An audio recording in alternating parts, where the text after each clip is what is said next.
Hello everyone and welcome back to these sessions on strategic financial management within the topic derivatives in continuation of option strategies.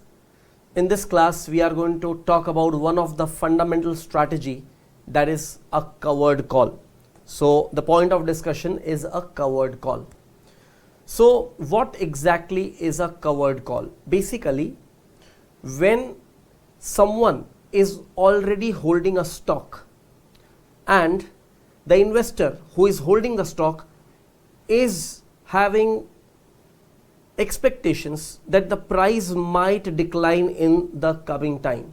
In that case, to protect the decline in the price, one way is to hedge through futures contract. We have seen in futures hedging, correct? Hedging with stock futures, hedging with index futures and so on.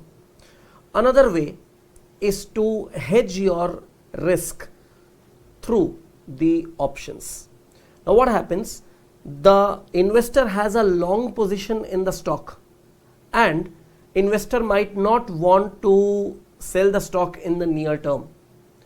An investor would want to hold the stock for a good long time.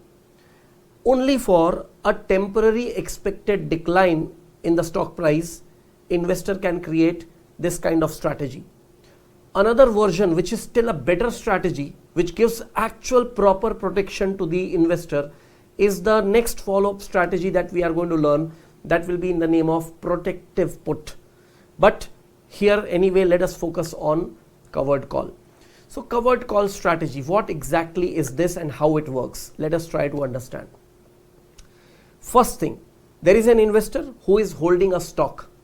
Investor wants to hold that stock for a good long period, and in the verge of holding that stock for that long period, investor is expecting now a temporary decline. In other words, the sentiments of this investor are bearish over a next short run, and there the investor wants to protect himself or herself from that decline, and a covered call could be one fantastic way to do so.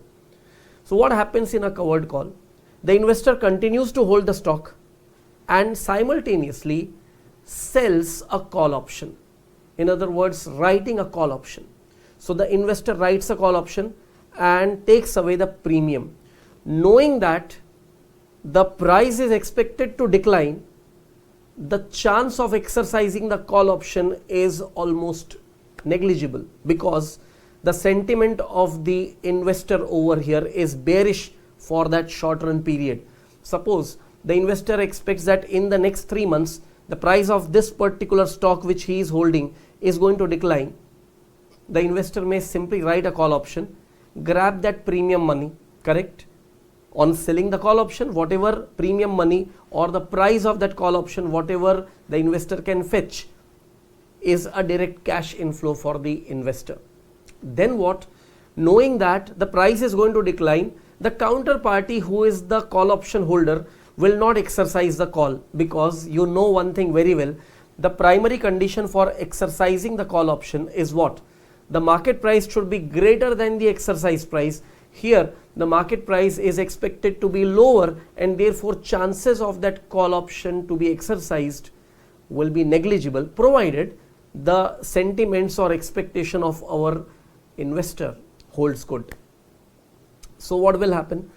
The investor will be grabbing that premium money and will be making a benefit out of that temporary decline.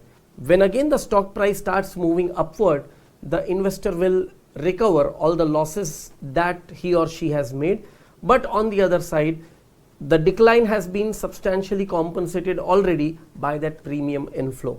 So premium inflow arising on the writing or selling of that call option, along with holding the stock itself, the whole strategy becomes a covered call strategy. So let us do one thing. Let us write some notes about this covered call strategy.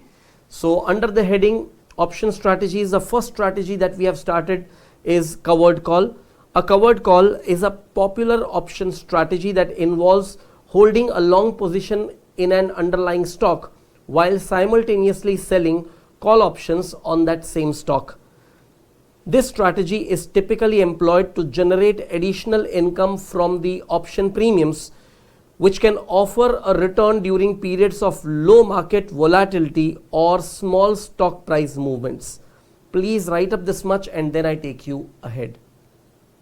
Alright friends, once you have completed writing this whole thing, let us move ahead and continue writing further. Here's how it works in detail. Stock ownership. The investor must own the underlying stock that the call options are being written against. This is essential because if the stock's prices rises significantly and the call option is exercised, the investor needs to deliver the shares. Selling call options is the next part. That is, investor sells or writes the call option for the same amount or fewer shares as they own in the underlying stock. These options have a specific strike price and expiration date. The premium collected from selling these options is the income for the investor. Please write up this much and then I take you ahead. Alright friends, once you have completed writing this much, let us move ahead and continue writing further.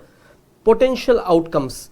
If the stock price remains below the strike price of the call options until expiration, the options expire worthless and the investor keeps the premium as profit in addition to retaining the ownership of the underlying stock. If the stock price exceeds the strike price, the call options may be exercised by the buyer. The investor is then obligated to sell the shares at the strike price, potentially capping the gains but still realizing the income from premium, and any appreciation up to the strike price could also be the benefit for the investor. Please write up these potential outcomes and then I take you ahead. Alright friends, I'm sure you have completed writing this whole thing. Now before we proceed ahead, let me explain a little bit more on this particular part. The potential outcome. The outcome understanding is very important. When you formulate a strategy, what is going to be the potential outcome, you need to understand very well. So first of all, there may be two possibilities. After formulating this covered call strategy, the price of the stock may decline as it was expected by the investor, or sometimes the market may move differently. It may go against the sentiments or expectations of the investor. In fact, it can start showing a rise in the market price. So what happens under either scenarios, you should be having a very clear understanding. So let us suppose the first outcome which is possible is the market moves exactly as was expected by the investor on a temporary basis. The investor expected a short decline. In that case, the market price staying below the strike price or exercise price, the counterparty who is the option holder, because our investor has written this call option, so counterparty will be the call holder or call buyer. That party will not exercise the call option because the market price is below the strike price. And what has happened? The option has expired. The investor is still holding the stock, but due to this short decline, whatever was the loss, to some extent it got compensated because of this protection in the form of writing the call. Basically, through the premium income that the investor has grabbed in his or her pocket at the inception. Now let's say the market doesn't go as expected by the investor, and what happens? The stock price moves up.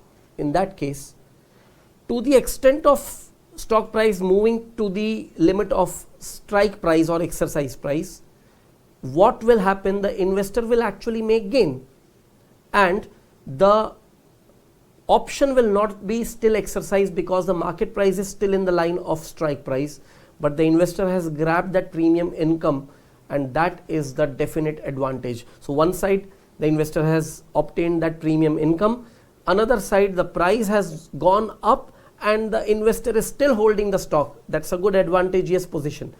Let's say that the price of the stock goes beyond the strike price and the counterparty exercises the call option held by them. In that case, either the investor will have to pay off the differential or will have to sell the share at the strike price as promised. In spite of that, the share will be sold at strike price. So the rise up to the strike price will be benefited by the investor. On top of that, the premium income has been earned. So what happens when it is going up, somewhere the investor is setting a limit to the profits. This is a disadvantage of a covered call strategy, because the investor is setting a cap to the profits that can be made. That is where the another strategy that we are going to follow up after this, that will be the strategy called as protective put, is a fantastic strategy, because that will give you open end to gain as much as possible. The higher the price movement in the stock, the higher will be the profit made by the investor. That means it is such a strategy where investor will not have to cap the profits that can be earned. On the other side, the losses that can be faced will be at a limit. So anyway, in the next follow-up class, we are going to talk about the alternate strategy to this kind of situation, which will be a better strategy, which is also known as a protective put. So what we will do is, we will write up some important concluding notes over here before switching to a calculative example. So write up further. A covered call is generally considered a conservative strategy because it can help offset some downside risk through the earned premium. However, the trade-off is that it limits the upside potential, as any stock price gains beyond the strike price of the call option will not benefit the investor, since the shares might be called away. So keep this thing in your mind, that this is a limitation of this covered call strategy, and that is why the covered call strategy, personally I don't like it that much. The protective put strategy for similar situations sounds better. So anyway, write up these couple of paragraphs and then I take you to the calculative examples ahead. Alright friends, so before we move on to calculative examples, let us first summarize what you have learned under the covered call strategy in this class. So we are talking about covered call. The strategy is basically defined as combination of long stock plus short call. So you have a stock with a long position and you have written or sold a call option parallel to that. Now what is the apprehension or expectation? The expectation is there will be a decline in the stock price and there will be a gain from small price increase. So there will be a little gain from small price increase. So chances of price rising is too less. Big chance is the price will fall. That is why this kind of strategy is being formulated. What is the mechanism? It says as price declines, loss on stock increases, but options gets OTM. OTM stands for out of the money, you know it. So the option goes out of the money because the price has declined. You know it very well that a call option is exercisable only when the market price is greater than exercise price. So if the price declines, the call option gets out of the money. In other words, it will not be exercised. So the gain on writing option, that is premium, helps to recover the loss on the stock. In case of small price rise up to the strike price, option remains OTM. So option remains either at the money or at the max goes out of the money, and hence premium received is the gain. But for large price increase, options become ITM, that is in the money, and the option gets exercised and the loss on option consumes the gain on stock. That is the worst part of this strategy. At one side you have made a good gain, but whatever option payoff arises, it will be a negative option payoff when the price rises, and that is going to kill off the profit that you have made on the price rise. And when effective, small decline or small rise in price. So generally if there is a little decline in price or a little rise in price, both ways this strategy works fantastic. So you know, I was giving you comparison between covered call and protective put. Protective put is a better strategy because whether small or big decline, it takes care of both. small or big rise, it takes care of both. Means in all situations it will give you protection as well as open potential to make profits, whereas covered call has a limitation. With little bit of fluctuation here and there, it is a good strategy, but if you are expecting a wide fluctuation, this is not a good strategy. Anyway, let us now move on to the illustrations given in your book. So illustration 31, because you have understood the strategy as a whole, let me quickly take you through this entire illustration. In fact, let me enhance the screen size for your clear reference. So here we are talking about illustration 31. It says Mr. B has bought shares of XYZ Limited at rupees 3,850 per share. In order to protect himself from possible price decline, he has written a call option with a strike price of rupees 4,000 for 3 months at a premium of rupees 80. He expects that the price rise, if at all, won't be beyond rupees 4,000. Show his expiration day payoff within a range of rupees 3,500 to rupees 4,500. So all the conditions that are for the covered call strategy are found. So having long position in the shares, then writing a call option and receiving some premium, and you just have to show what would happen if the stock price is ranging from 3,500 to rupees 4,500 on expiration. So how do you do this? You will obviously make a table over here. Let me guide you through the solution. So you have spot price and you have payoff on the stock, then you have status of short call, you have payoff on the short call and total payoff, that is the final gain or loss as a result. Now look at one thing. If the price goes down to 3,500, what will be the outcome? What happens to the stock? 3,850 was the purchase price of the stock. 3,500 is the resulting price. The loss will be 350. On the other side, the short call, that is the call that you have written, is out of the money, OTM. So the premium that you have received, rupees 80, is going to reduce this loss of 350. So can you notice, one side by holding stock you have a loss of 350, but because of this premium receipt, your loss gets reduced to just 270. Now, same thing will happen if the price goes to 3,600. In the stock there will be a loss of 250, that is 3,850 minus 3,600. So basically these are the assumed prices over the range. And how are we computing this loss? The cost of the share or the price at which you have purchased the share was 3,850 and 3,600 is the current market price, that is on expiration. So you have a loss of 250. But what is happening? Because this is below 4,000, it is still out of the money. The option is still out of the money and the option will not be exercised. So rupees 80, which was the premium received, remains with the investor as it is.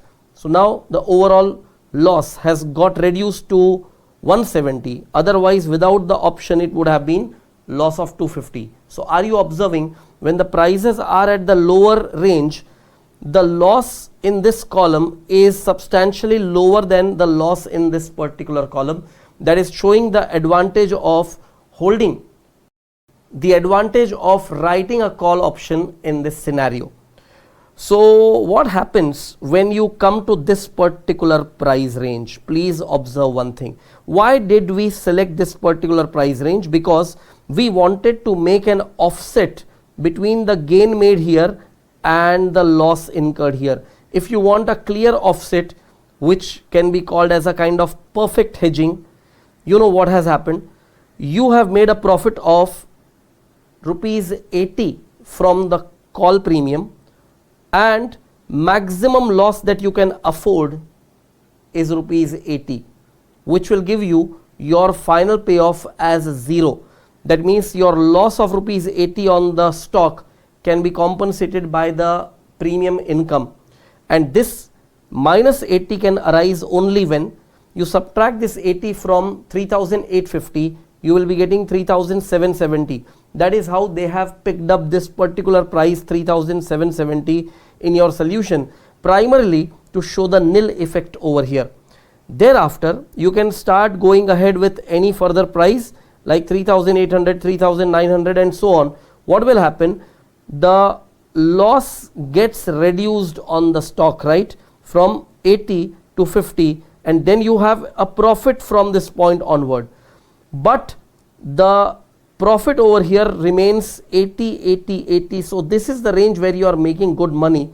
But what happens after this particular range?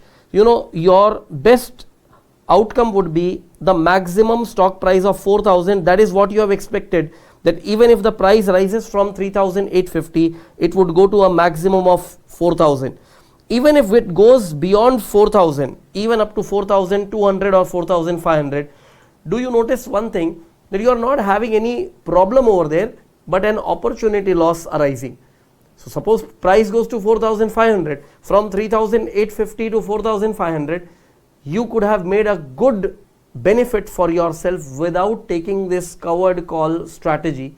But because of the covered call strategy, your profit is getting restricted, and that profit getting restricted to a maximum of 230 only. This is the problem with the covered call, because I told you earlier as well that it puts a capping on the profit that you are going to earn over there. So I'm sure you have understood this entire payoff table for this covered call strategy, and then they have given a little bit of explanation at the end, which I have already explained to you.